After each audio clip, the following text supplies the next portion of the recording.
Wait, how the freak am I supposed to navigate this? Hello, my friends, and today I want to talk about Blender and how it is probably one of the best free-to-use art softwares that I've ever had the pleasure of using. This thing is a beast when it comes to doing pretty much anything, from making real-life stuff and it actually looks close to the real-life product, or making stylized art pieces that pushes the bounds of reality. This software is used in anything from small indie studios to full-on big budget productions. It's amazing! And these people want us to pay an arm and a leg for Maya. As an artist myself, this tool has been the best way for me to express my creative talents. I cannot draw to save my own skin. I'm actually quite horrible at it. But I found other ways to express my art style to its fullest potential.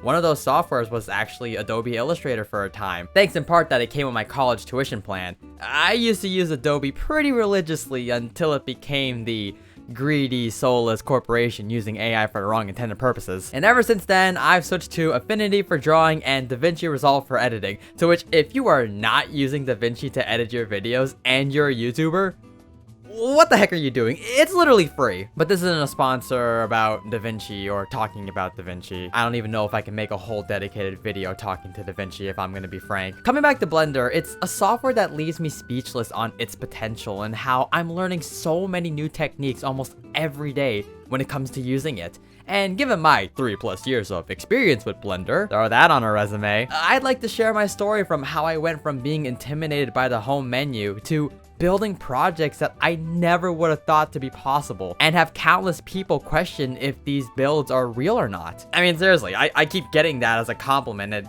it always surprised me. I'm like, come on, you can't tell if this is fake? Really? So that being said, let's go back in time to when I first got introduced to Blender. 3D animation always fascinated me as a kid. Art in general has always been this amazing outlet for me to create and explore my weird and wacky imaginations, with dreams of wanting to build my own animated series or comic series in general inspired by the likes of Big Nate. And that's kind of where the Gemstone Defenders came in, where if I just had the right skills and tools, I could probably make my own indie series. But like many people starting out, I was all ambition and no skill. Now, granted, I didn't immediately start with animations. I mean, come on. I'm not that crazy. I had a notebook with all of my ideas and crafts just waiting to be realized and made into an actual story. But jumping a bit ahead, I think the first time I tried to do animation, man, I was completely washed, bro. Pretty sure I tried using Adobe Animate to rig and move my old sprites at the time, and I mean, I got somewhere, but damn was it tedious, and it was not great. Animation is hard, complex, and takes a buckload of time to get going. Though it's not like I was about to go to college or university for this stuff. As truth be told, many people want to be an artist. The bar of entry is so low compared to wanting to be like a doctor or an engineer. There are hundreds, if not thousands, of tutorials that teach you how to draw or just be better at art. Or you could pick up a course instead of going into financial debt. I'm gonna be going very off topic, so just kind of bear with me here. I've always said growing up that I would never want to go to school for arts, as the resources for what I want to learn are so readily available that it doesn't seem worth going to a dedicated school for that. All for what? Some art degree that says I can draw? Civil engineering and architecture, I can understand. That's an art form in itself, but at least you're building houses and doing stuff for society. Technically speaking, when you think about it, anything could be an art form. As for me specifically, when I was in my robotics field, I was able to use my creative art talents to make my projects look very pretty. So art can be applied into many different fields, but going specifically into the field of art just always kind of rubbed me the wrong way. I've also said that I would never want this to be my main job, as then it's something that would completely burn me out. I know I'm probably never gonna be some big hotshot indie studio making animations or having a huge viral comic series, but if I can show it to a handful of people, that would be way more than enough for me. I've watched all these countless fandoms have their highs and lows, and truth be told, I don't think I could handle something like that. But let's say I work for a bigger company, I feel like I would just be some cog in a wheel, making drawings that aren't necessarily coming from my own creativity. You kind of get what I'm saying? I don't really consider animation or art in the traditional sense to be a full-time viable job, but damn do I have the utmost respect for people who are able to make it into a full-time passion. And it's incredible to see what people can pull off in the space. It's kind of like the time where everyone said that you couldn't do YouTubing as a job, and how there have been a handful of people who are able to make it into a full-time job. That's That's always been mind-blowing to me. My dad had a philosophy of having two passions. One that can get you money, and one that sounds good when you're talking about it at the family dinner table, and one that you love and can maybe make you money, but that's not the priority. And those were robotics and art to me. It's important to separate jobs from passions, as when you begin to merge the two, eventually you will burn out. And trust me, you will. Doing your passions just won't seem as fun anymore. It's like playing video games for the fun of it and for your job. Eventually, especially with our generation, you're gonna want to do something different and spice things up. That's why, for me in particular, I'm so thankful to have two passions that I love dearly. It means I can focus on something that can It means I can focus on something that can greatly contribute to society, and the other one I can indulge in to forget about life for a while. I know it sounds like I'm kind of downplaying the degree of art, and truth be told, maybe I kind of am, but that's mainly because I just have a different worldview. If you're making millions because you made an art piece or a series and aren't some soulless greedy corporation taking credit for that, that's really freaking cool, and I'm damn well jealous. On top of that, some people don't actually go for the degree. I know some people would mainly go to art school just for the exposure to be in that environment. I would know, I was one of those guys. I never cared about the degree that I was going for. I just wanted an excuse to play with robots and be within that environment. I can't afford all this fancy equipment, and that's another thing too. You probably can't afford all those fancy equipments that they use out in the industry. And especially in my case, what seems more viable to me? Paying $100 for some 12-hour online course and learn Blender, or fork over 10 grand to get an ABB robot and then try and teach myself that. It kind of becomes a financial expense of which one's more viable. Just go to college for it and I can get a professional degree, or try and teach it to myself at a much cheaper price. Technically speaking, either way, every option is expensive in this economy. Sorry for that long side tangent, but I really did want to express that, mostly because I've been wanting to say something like this for a while, and I feel like it fits into the themes of why I like doing Blender as something for fun rather than a part-time job. So I kind of just had to set those grounds there. I hope nobody flames me because you're in an art program and now you're gonna get mad at me because I said, oh, I don't really care about the art degree. Like, I feel like that's more opinion based than more than anything. Truth be told, a lot of what I'm saying kind of stems from the fact that I can't draw to save my own skin, and that I'm jealous of other people who can draw really well. You'd assume someone with this level of creativity and skill would be the master of the paintbrush, but that couldn't be further from the truth. I find pencil sketching to be a bit tedious, messy, and all over the place. Something that to me isn't very easy to archive, especially when I can't save it on my PC without doing some camera screenshot of it. Or even when it comes to using a drawing tablet, I'm just not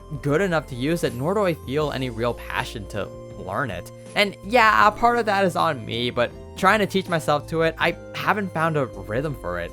It's like wanting to learn biology. I hate biology. It weirds me out, and I just can't be bothered to remember all those advanced stuff. The mitochondria is the powerhouse of the... you know the rest. So, if I can't draw, then what do I understand? Shape manipulation? Sculpting? Blueprints? CAD models? And what's the one thing I've learned from making vector art? Shape manipulation. And what else am I good at?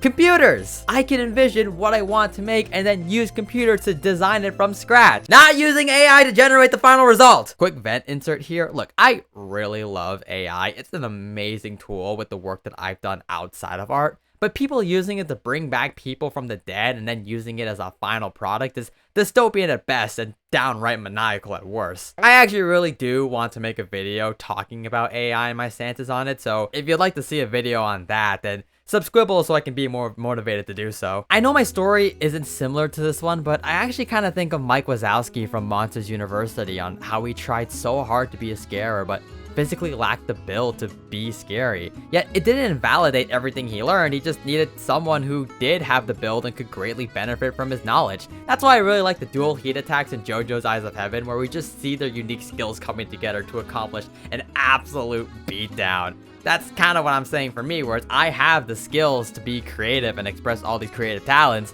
I just don't have the right outlet to do so, or in the traditional sense, I can't just grab a pen and paper and start painting the Mona Lisa, for crying out loud. The point I'm trying to get at is while I can't draw, I found another way to express my art style creatively. I might never have the crazy anime art style with impact frames or be able to draw someone on the bus, but I have an art style that stands out and speaks to me on a vibration that no one else feels.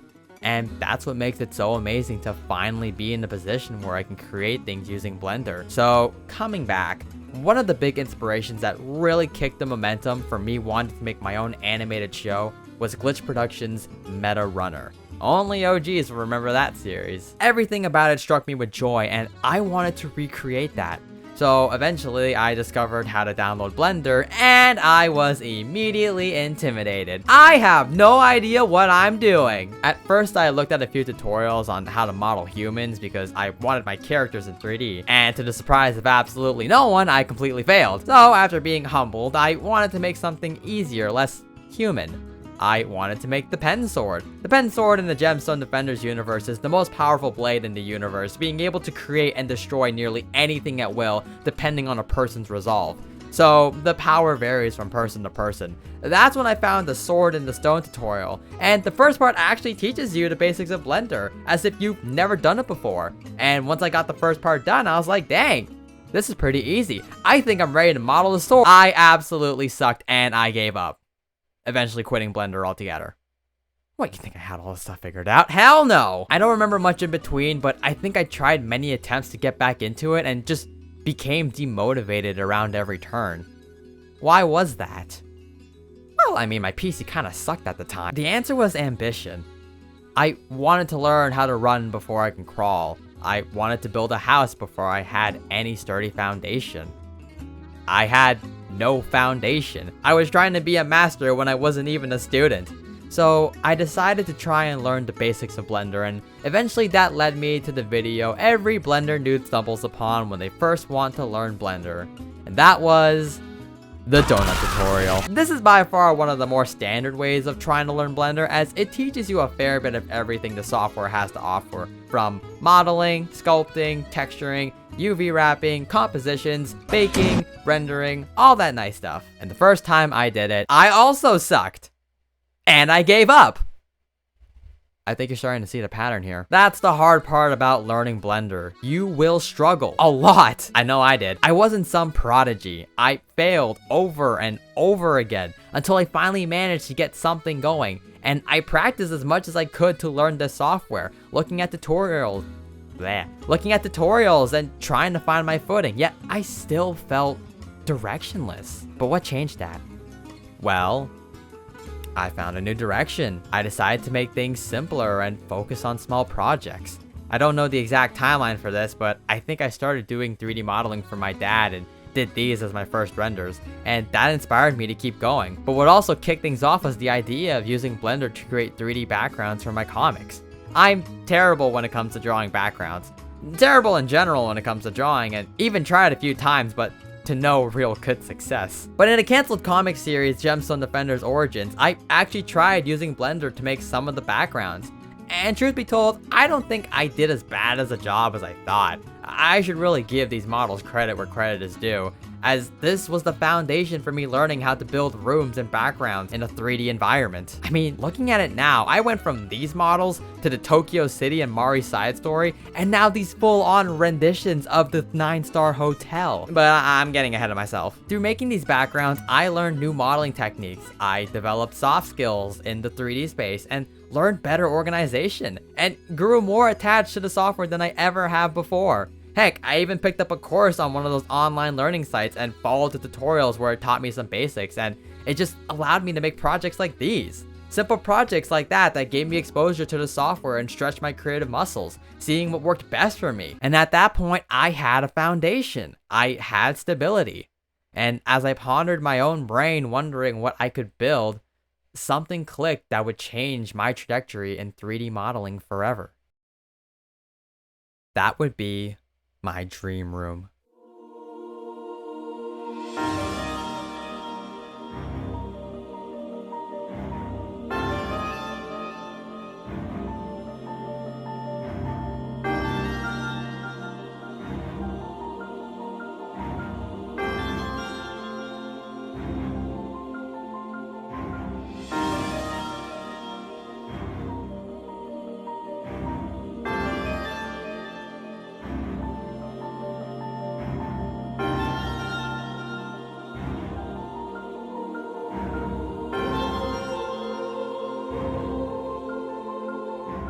Growing up, I used to watch all kinds of gaming room tours and videos of people documenting the process of building their dream gaming room.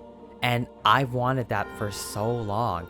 And I got close for a time being, yet I wanted more. But like many people in this generation, we're more broke than a box of toothpicks and a bottle of lint. So what does one do when they don't have what they want? Keep dreaming. I got the idea to build my dream gaming room in Blender. But why couldn't I just use one of those free room building softwares? Well, I wanted this room to be completely and utterly my own.